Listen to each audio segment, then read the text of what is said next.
Chapter 4. Commander-in-Chief. Jack and Annie ran along the riverbank. The wind whooshed over the cold water. Wet snowflakes hissed in the dark. But then Jack heard other sounds. He heard voices. Lots of voices. He and Annie soon came upon hundreds and hundreds of soldiers gathered near the dark river. Many carried oil lanterns.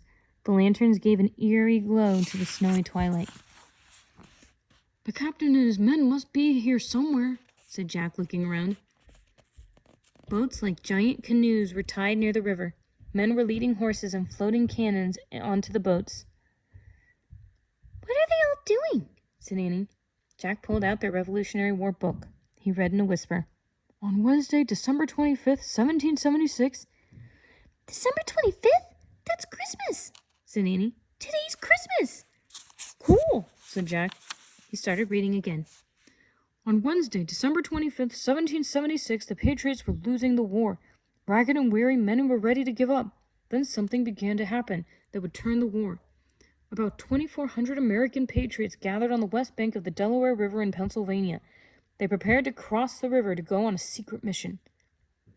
"A secret mission? Oh, man," said Jack. He started to pull out his notebook. "Attention, troops!" The commander-in-chief. Jack and Andy saw a man in a dark cape and a three-cornered hat ride up on a white horse. The commander-in-chief loomed above the crowd of soldiers. His cape flapped in the wind. He sat calmly and with dignity on the back of his horse.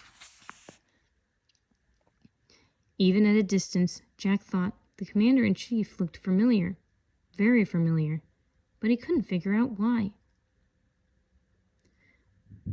"A dangerous mission lies before you all," the man shouted above the wind. "But I want you to have courage. You must remember the words of Thomas Paine." The commander-in-chief held up a piece of paper. He read to his men. "There are times that try men's souls. The summer soldier and the sunshine patriot will in this crisis shrink from the service of their duty. But he that stands it now deserves the love and thanks of man and woman." "Wow, that's great," whispered Annie. Listening to the powerful words, Jack felt his spirits rise too. "The harder the conflict, the more glorious the triumph," the commander-in-chief read on. "What we obtain too cheap, we esteem too lightly. It is dearness only that gives everything its value." There was a silence, as if everyone were thinking about the words the man had read. Then the soldiers started cheering and clapping. They didn't seem tired at all anymore. Now they seemed eager to set out on their mission. The commander-in-chief saluted his men. He steered his horse toward the river. As the horse moved past them, Jack got a better look at the rider. He gasped. Of course! He'd seen that face before. On dollar bills. Jack grabbed Annie's arm. "I know who the commander-in-chief is!" he exclaimed. "He's George Washington!" Chapter 5. The Letter. "George Washington? Really?" said Annie. "Yeah, I think he is," said Jack. "Wow, where'd he go?" said Annie. "I want to see him again, come on!" She started toward the river. "Wait, don't go far," said Jack. "I just want to make sure it's him."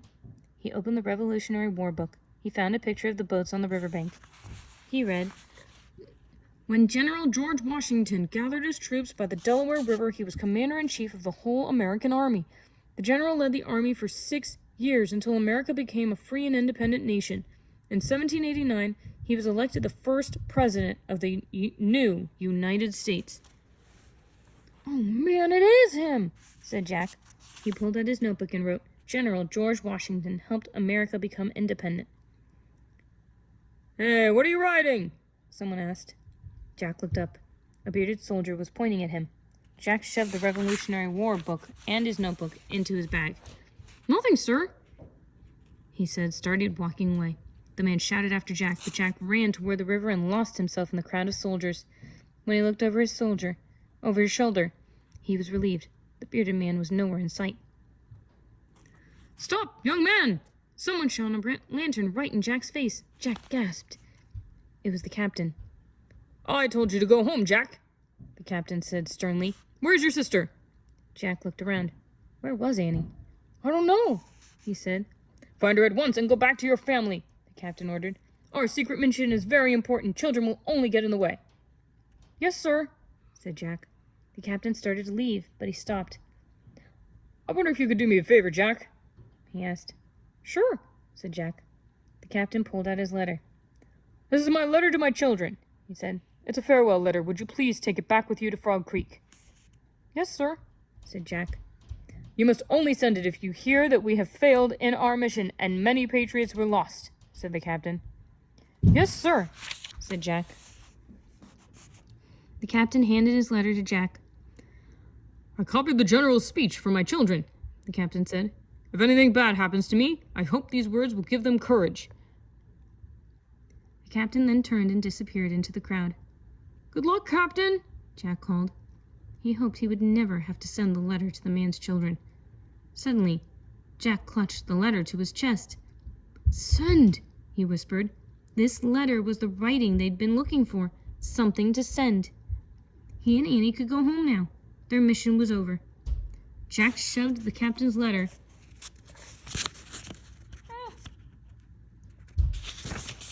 into his bag.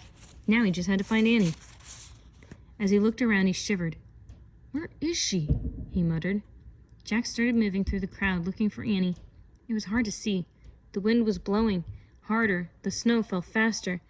Jack started to panic. "Annie!" he called. As he wove quickly in and out of the crowd, he kept calling for her. None of the soldiers noticed him. They were all too busy. Finally, Jack came to the river. Through the lamplit mist, he saw soldiers waiting to get into the boats. Some had already climbed aboard. "Jack!" came a cry. Jack saw the figure of a small girl. She was sitting in the back of the biggest boat. "No way!" he whispered. Jack charged to the boat. He stood at the edge of the water. "What are you doing?" Jack shouted. "This is George Washington's boat," Annie said. "It's our big chance to spend time with him. We might not get another one."